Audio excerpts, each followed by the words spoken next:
মাধ্যমে clear message দিতে চাই, এই আমরণ অনশনের মাধ্যমে যদি কোনো প্রাণহানি ঘটে এই দায়িত্ব সিআর আপনারকে নিয়ে তাকে পদত্যাগ করতে হবে।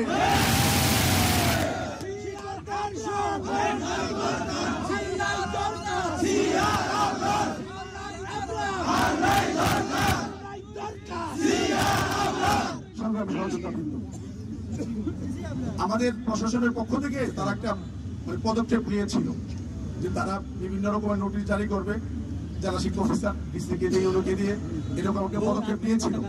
গতকালকে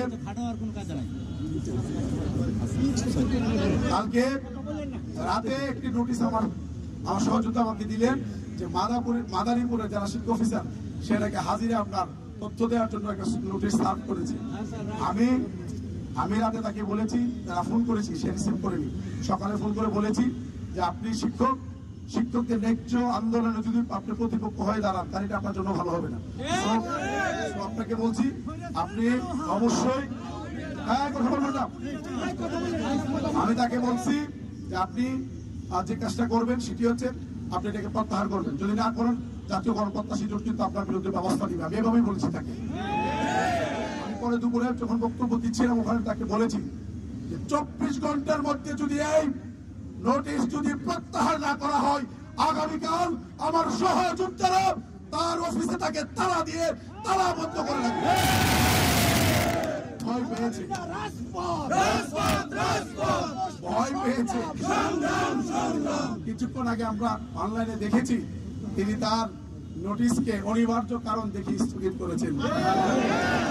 আমি সারা বাংলাদেশের জেলা শিক্ষা অফিসার, মাধ্যমিক শিক্ষা অফিসার, ইউনিয়ন, এরপর ডিসি, এসপিওসি সকলের দৃষ্টি আকর্ষণ করছি, আপনারা যদি এই আপনার সাহেবের কোন রকমের কুটচালে পা দিয়ে শিক্ষকদের ন্যায্য অধিকারের প্রতিপক্ষ হয়ে দাঁড়ান, সারা বাংলাদেশ থেকে একসাথে ডাক দিয়ে আপনার জেলায় লং মার্চ করে আপনাকে আপনার অফিসে তালাবদ্ধ করা হবে।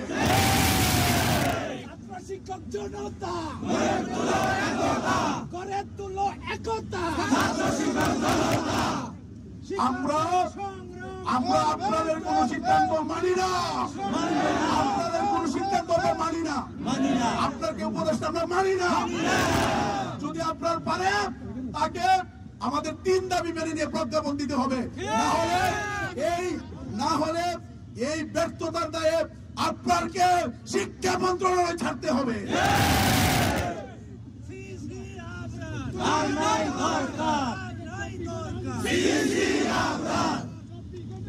সংগ্রামী সহযোদ্ধাবৃন্দ, আমরা আজকে এখান থেকে ঘোষণা করছি আপনারা শহীদ মিনার হচ্ছে আমাদের কেন্দ্র। একান্তই যদি কেউ না আসতে পারে, একান্তই যদি অসুস্থতা বা বিভিন্ন কারণে না আসতে পারেন, আপনাদেরকে অনুরোধ করব আপনারা প্রতিদিন সকাল 11টা থেকে 12টায় আপনারা আপনাদের জেলা সদর, উপজেলা সদর যে আপনার উপযুক্ত জায়গা আছে যেখানে সাংবাদিকদের পদচারণা বেশি, আপনারা ওখানে অবস্থান নেবেন। আমি আবার বলছি, সারা বাংলাদেশের প্রত্যেকটি জেলা উপজেলায় যারা এই কর্মসূচিতে আসতে পারেন না, আপনারা 11টা থেকে 12টা আপনাদের সুবিধা মতো জায়গায় আপনারা ওখানে দাঁড়াবেন, প্রতিদিন আপনারা দাঁড়াবেন। এই আপনার সাহেব কিভাবে আমাদেরকে আমাদের দাবি আদায় না করে উনি আমাদেরকে বড় ফিরান। একজন সাংবাদিক ভাই বলেছেন যে উনি নাকি বলেছেন যে ক্লাস হচ্ছে, আমাদের এখনো পত্রিকায় আমরা দেখি নাই ওনার বক্তব্য, আপনাদের কোনো মিডিয়ায় আসে নাই, আসলে আমরা হয়তো আনুষ্ঠানিক প্রতিক্রিয়া দিব। আমি শুধু মিডিয়ার বাইরেকে বলবো যে এখানে যদি লক্ষাধিক শিক্ষক যদি এখানে বাই রোটেশন প্রতিদিন আসে, তো আপনার সাহেব কি ওখানে ফেরেস্তা দিয়ে ক্লাস করেন? ক্লাসে ভণ্ডামির একটা সীমা রেখা আছে। ভণ্ড ভণ্ড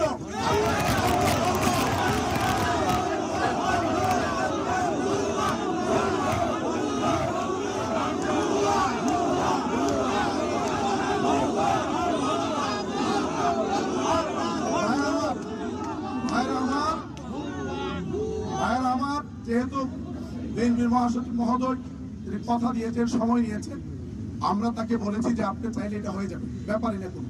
আপনি ফোন করবেন আর উপদেষ্টাই কাজ করবেন, আমাদেরকে বিশ্বাস হয়। সময় নিয়েছেন, আমরা তাকে সময় দিয়েছি। উনি 22 তারিখ পর্যন্ত বলেছেন আমাকে একটু সময় দেন। আর তাদের সাথে আমাদের যোগাযোগ নিয়মিত হচ্ছে, আমরা আশা করি উনি একটা সমাধান বের করবেন ইনশাআল্লাহ। আর বিএনপির মহাসচিবের অনুরোধের পর যদি প্রজ্ঞাপন জারি না করা হয়, আপনার সাহেবকে টেনে হিসড়ে মন্ত্রণালয় থেকে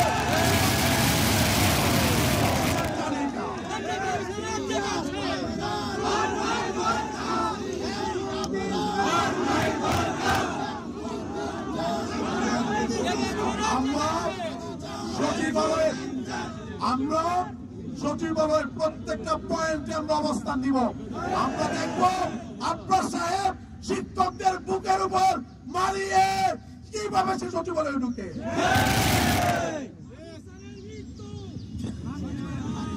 ভাইয়ের আমার, আমি আপনাদেরকে বলি, আমরা সিদ্ধান্ত নিয়েছি 22 তারিখ পর্যন্ত আমরা অপেক্ষা করব, যেহেতু মহাসচিব আমাদেরকে কথা দিয়েছেন। এরপরে যদি না হয়, পরবর্তী যে পরিস্থিতি তৈরি হবে, এটা বাংলাদেশ কখনো দেখিনি এমন পরিবেশ তৈরি হবে। আমরা আমাদের সকল শিক্ষক কর্মচারী, তাদের পরিবার, শিক্ষার্থী, অভিভাবক, আমাদের প্রাথমিকের ভাই, বিশ্ববিদ্যালয়ের ভাই যারা আছেন, সবাইকে আহ্বান করে ঢাকায় এনে যমুনা আমরা কেন করবই করবো।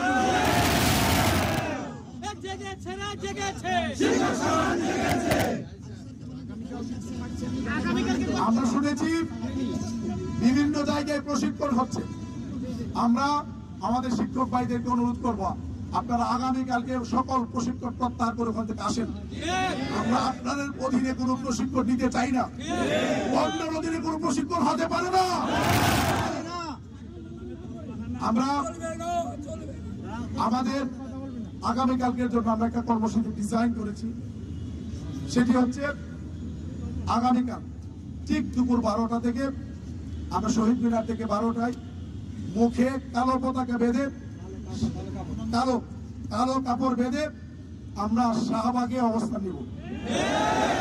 আগামীকাল মুখে কালো কাপড় বেঁধে আমরা শাহবাগে আগামীকালকে অবস্থান নিব ঠিক 12টায়। এটা হচ্ছে আমাদের পরবর্তী কর্মসূচি। আমরা কালো কাপড় বেঁধে আমরা ওখানে যাব, ওখানে আমরা অবস্থান নিব, বিক্ষোভ করে আমরা ওখান থেকে আবার আসবো। তো এটা ছিল আমাদের আগামীকালকে কর্মসূচি। করে চলে আসবেন বলতে কি ব্লকেট কর্মসূচি হবে নাকি যাবেন কিছুক্ষণ? আমরা একটা মিছিল হবে ওখানে অবস্থা, আমরা ওখানে স্টে করবো না, এখানে স্টে করবো না। আমরা ওটা দেখি, আমরা এটা পরবর্তীতে আপনাদেরকে জানাবো। এটা তো সময় নিয়ে হয় না, আমরা জনদুর্ভোগের বিষয়টা আমরা মাথায় রাখবো, দুটো মিলিয়ে আমরা কাজ করবো। তো আমরা চাচ্ছি আমাদের কর্মসূচিগুলো শান্তিপূর্ণ হবে। একটা কথা আপনাদেরকে বলতে চাই, আজকে আপনারা যেহেতু মিডিয়া কভারেজ করছেন, আপনারা দেখছেন যেইভাবে সব দল, পথ, সংগঠন এবং শিক্ষকদের বিভিন্ন উইংস সবগুলোর যেইভাবে এখানে একটা একতা তৈরি হয়েছে, আগামী দিনে শিক্ষকরা যেভাবে জেগে উঠেছে, আগামী দিনে এই আপনার পরিবর্তন নোটিশ সার্ভ করে কেউ শিক্ষকদেরকে আক্রমণ করতে পারবে না।